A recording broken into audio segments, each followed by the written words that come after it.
ஒரு நிமிஷம் இந்த பதிவை மட்டும் கேட்டுட்டு போயிடுங்க. சோஷியல் மீடியா அப்படின்னாலே அதில் வரக்கூடிய ஆண்கள் எல்லாருமே தப்பானவங்க அப்படின்ற எண்ணம் ஆண்களை விட அதிகமாக பெண்கள் மனசில் தான் பதிக்கப்பட்டிருக்கு.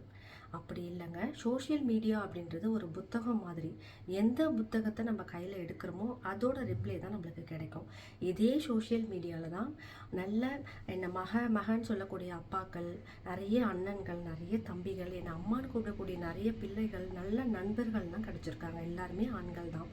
ஸோ ஆண்கள் எல்லாருமே சோஷியல் மீடியாவில் வர எல்லா ஆண்களும் கெட்டவங்களும் கிடையாது.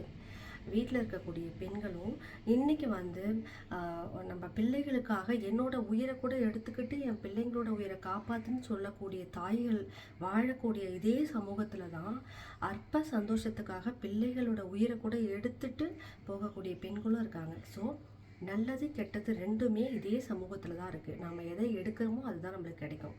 அதனால் சோஷியல் மீடியாவில் வர ஆண்கள் எல்லாம் தவறானவங்க.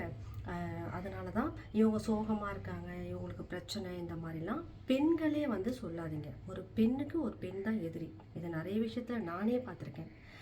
நான் இந்த அளவுக்கு தைரியமாக பேசிகிட்டு இருக்கேன் அப்படின்னா என்னோட கணவர் அப்படின்ற போர்வையில் இருக்கக்கூடிய ஆண், அவங்க தான் காரணம்.